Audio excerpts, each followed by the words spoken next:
నిన్న మొన్న మాట్లాడుతున్నారు వాళ్ళు 3 నెలల 6 నెలల కేసీఆర్ మళ్ళీ ముఖ్యమంత్రి అవుతాడు ఈ ప్రభుత్వాన్ని పడగొడతామని.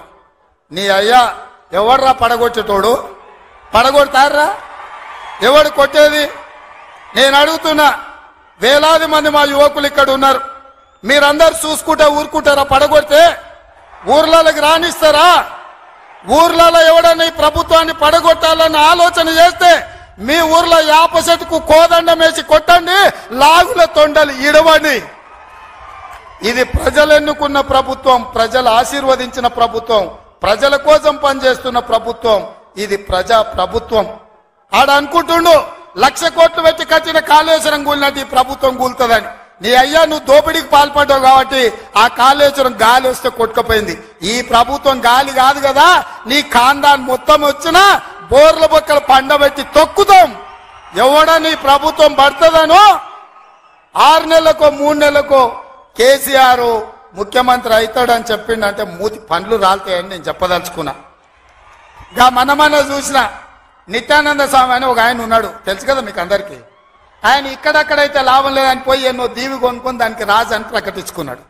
ఇక కేసీఆర్ సంపాదించిన అక్రమ సంపాదన ఉంటే పోయి ఏమన్నా అడవిలో పోయి ఎక్కడన్నా పోయి దీవులలో పోయి దీవి కొనుక్కొని దానికి రాజు అని ప్రకటించుకోవాల్సిందే, లేకపోతే ఆయన ఫామ్ హౌస్కి ఆయన ముఖ్యమంత్రి కావాల్సిందే తప్ప ఈ తెలంగాణ రాష్ట్రానికి మళ్ళీ జన్మలో ముఖ్యమంత్రి కాదు కదా, మంత్రి పదవి కూడా కేసీఆర్కు రాదని నేను చెప్పదలుచుకున్నా. నువ్వు చేసిన పాపాలకు నువ్వు పాపాల భైరవుడివి. ఈ నిరుద్యోగ యువకులను, ఉద్యమకారులను, అమరవీరుల కుటుంబాలను, రైతులను, దళితులను, గిరిజనులను, మైనారిటీలను, మహిళలను నిలువు దోపిడీ చేసి నిలువున ముంచిన నువ్వు, నీకు సిగ్గన్న ఉందా మళ్ళీ పదవి కావాలని అడగడానికి? నీకు కొంచెమైనా రోషం ఉన్నదా అని నేను అడుగుతున్నా. ఆయన మాట్లాడుతున్నాడు 6 నుంచి 8 పార్లమెంట్లు వస్తాయి. ఏంటికొస్తే మళ్ళీ 6, 8 ఇస్తే మోడీకి అమ్ముకుందామనా? మొదటిసారి 12 ఇస్తే మోడీకే అమ్మినావు, రెండోసారి 9 ఇస్తే తీసుకుపోయి మోడీకే అమ్మినావు.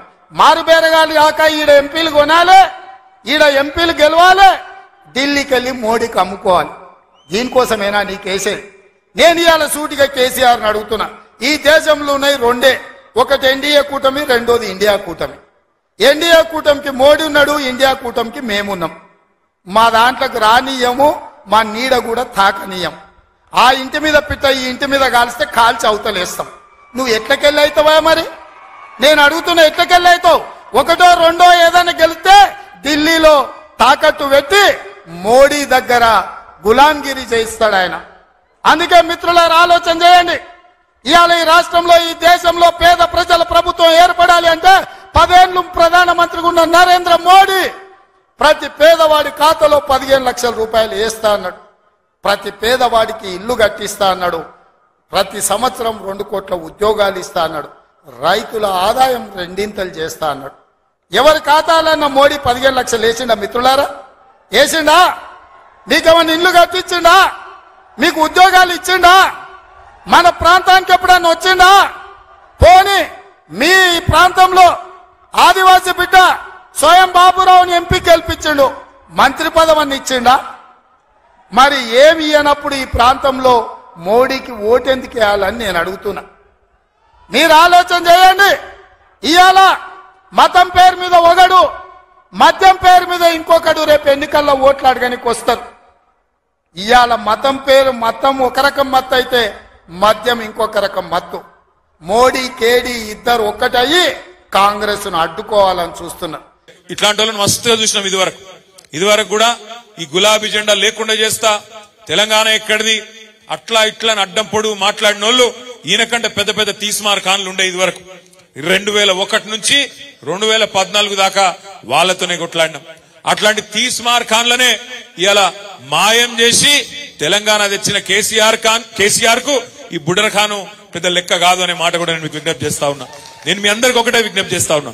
ఇప్పుడు మల్లారెడ్డి గారు గొప్ప మాట చెప్పిండు, ఎవరికి ఏ కష్టం వచ్చినా నేనుంటా, అవసరమైతే ఎక్కడికి రమ్మంటే అక్కడికి వస్తాను. మల్లారెడ్డి గారు ఏ మాట అయితే చెప్పిండో మేడ్చల్లో, అదే రకంగా రాష్ట్రంలో ఏ కార్యకర్త మీద దొంగ కేసులు పెట్టినా, ఎవలను ఇబ్బంది పెట్టినా, ఇప్పుడు మా తమ్ముడు శివాని ఇబ్బంది పెట్టినట్టు ఎక్కడ ఎవరు ఇబ్బంది పెట్టినా, మొన్ననే చెప్పినా మళ్ళా చెప్తా ఉన్నా, 38 మంది ఎమ్మెల్యేలం, 27 మంది ఎమ్మెల్సీలం బస్ వేసుకొని వస్తాం. ఎవ్వలకు అన్యాయమైనా ఎవ్వలకు ఇబ్బంది అయినా మీకు అండగా నిలబడే బాధ్యత మాది. ఎందుకంటే ఈ పార్టీ ఏ ఒక్కల పార్టీయో కాదు. ఈ పార్టీ తెలంగాణ ప్రజల ఆస్తి, తెలంగాణ ప్రజల సొత్తు. ఇది తెలంగాణకెన్నటికైనా శ్రీరామ రక్ష ఈ గులాబీ జెండా.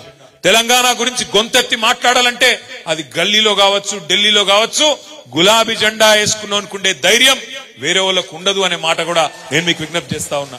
ఎందుకంటే మన బాసులు గుజరాత్ లోనో ఢిల్లీలోనో లేరు, భయపడవలసిన అవసరం లేదు. మనకెవరున్నారు బాసులు? గల్లీలో ఉండే తెలంగాణ ప్రజలే మన బాసులు. మీకు మేం జవాబుదారు తప్ప ఎవడో ఢిల్లీలో గుజరాత్ లో ఉండే పెద్ద పెద్దోళ్లకు భయపడే పరిస్థితి మనకు ఉండదు. అందుకే నేను మీకు విజ్ఞప్తి చేస్తా ఉన్నా. ఇవాళ అంటున్నారు కొంతమంది పార్లమెంట్ లా బీఆర్ఎస్ కి ఎందుకు ఓటేయాలంటున్నారు.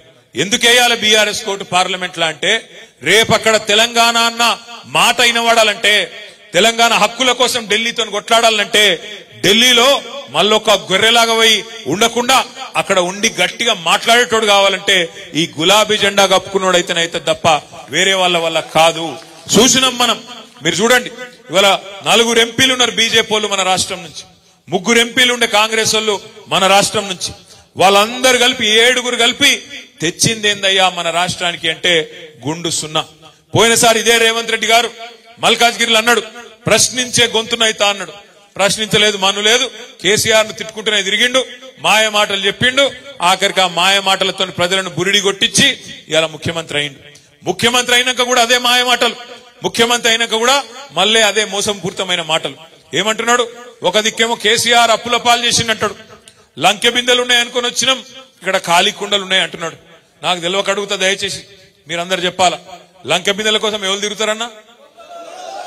లంకె బిందెల కోసం సాటుకు అర్ధరాత్రి గడ్డపారలు పట్టుకొని, తటపారలు పట్టుకొని, నెత్తి మీద బట్టలు కప్పుకొని, పాత గడిలల్లా, పాత గుడులల్లా, పాత కోటలల్లా తిరిగే దొంగలు ఇవాళ దురదృష్టవశాత్తు మరి అధికారంలోకి వచ్చిర్రు కాబట్టే లంకె బిందెలు ఉంటాయి అనుకొని వచ్చినాం అనే మాటలు, దిక్కుమాలిన మాటలు ఒక ముఖ్యమంత్రి నోటి నుంచి మాట్లాడవచ్చునా? లంకె బిందెలు ఉంటాయి అనుకొని వచ్చినాం, ఖాళీ కుండలున్నాయి.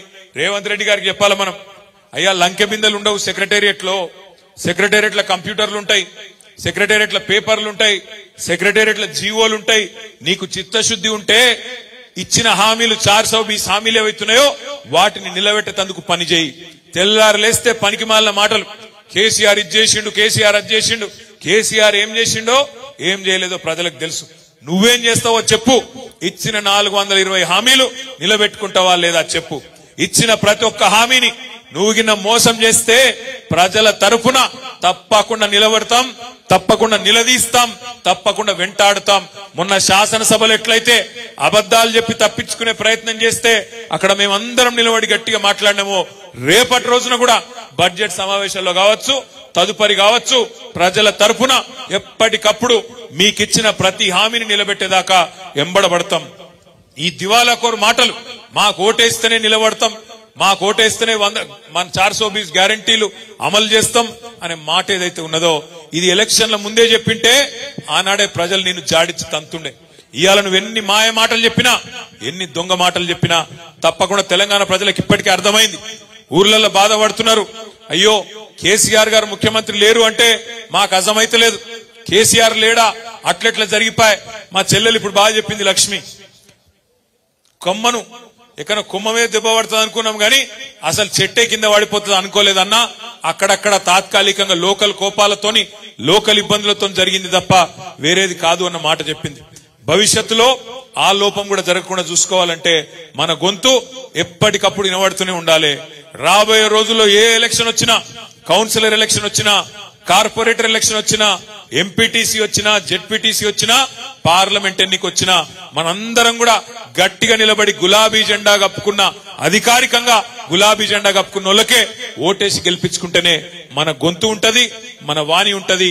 తెలంగాణ ప్రజలకు శ్రీరామ రక్షలాగుండే కేసీఆర్ గారు ఉంటారు. కాబట్టి మీ అందరినీ ప్రార్థించేది, మళ్ళా నన్ను మంచి గెలిపించుకున్నారు, మంచి మాస్ లీడరు, మీ అందరికి ఎప్పుడు అండగా ఉండే నాయకుడు.